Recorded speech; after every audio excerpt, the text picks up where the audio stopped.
Hey everyone, so if you're at university, do you ever feel like there's some kind of secret code to getting good grades? Well, in a way, there is. It's a basic structure that shows up in almost all academic work, and once you get the hang of it, it's a total game changer for your success.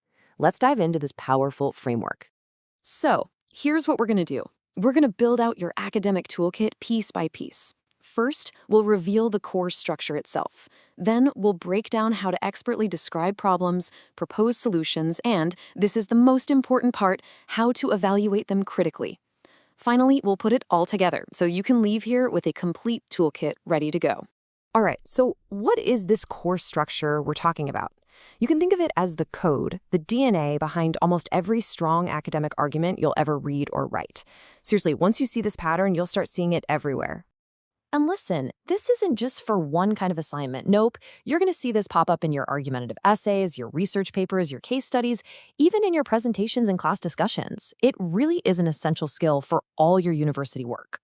Okay, you ready for it? Here it is. The whole powerful pattern is just 3 words: problem, solution, evaluation. Let those 3 words sink in. This is our mantra for today. It's the core process that's going to make your academic work so much clearer, stronger, and way more analytical. Okay, first up, let's grab the very first tool for our toolkit. How do we go from just saying, hey, there's a problem, to actually analyzing it in a formal academic way? You know, we all start with a simple thought, right? Something like, there are many issues, but for university-level writing, it's not going to cut it. We need to be way more precise and structured. So how do we level this up? Just look at the difference here. It's night and day, right? On one side, you have a basic sentence. But look at the academic version. It doesn't just say there's a problem, it names it, urban air pollution, and it specifies the consequences, things like respiratory illness and increased healthcare costs. That level of detail, that's exactly what we're aiming for. And hey, to make this easier for you, here are some awesome phrases you can just plug right into your writing. The next time you're feeling a little stuck, try starting a sentence with one of these. Something like, one of the main problems is, or X raises concerns regarding. They instantly make your writing sound more formal and structured. Okay, this is super important, so listen up.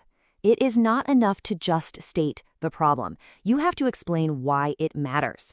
Look at the example here. We don't just stop at unequal access to education. We connect it to a major consequence, which limits long-term economic mobility.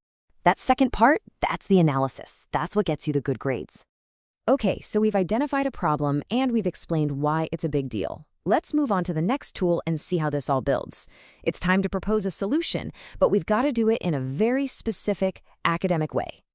And guess what? Just like before, I've got a whole list of powerful phrases for you.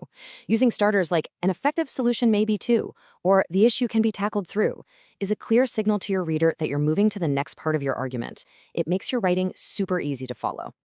Now, this is so important. It shows one of the biggest secrets of academic style. We avoid absolute language. So instead of saying, the solution is, a much stronger, more academic approach is to say, an effective solution may be. Using this kind of cautious language shows you've thought about other options. It sounds much more thoughtful and, you guessed it, analytical.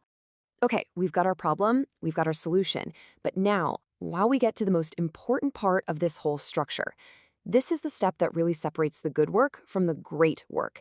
This is the critical evaluation step. Yep, we gave this idea its very own slide. Why? Because it is that important. Evaluation is where you stop just reporting information and you start showing your own critical thinking. This is what your professors are really looking for. So how do you actually do it? Well, you use specific evaluation language. Think of these phrases as your secret weapons for showing deep thinking. They let you talk about a solution's weaknesses or the conditions it needs to actually work. For example, using a phrase like, X is unlikely to address the problem unless completely opens up your argument.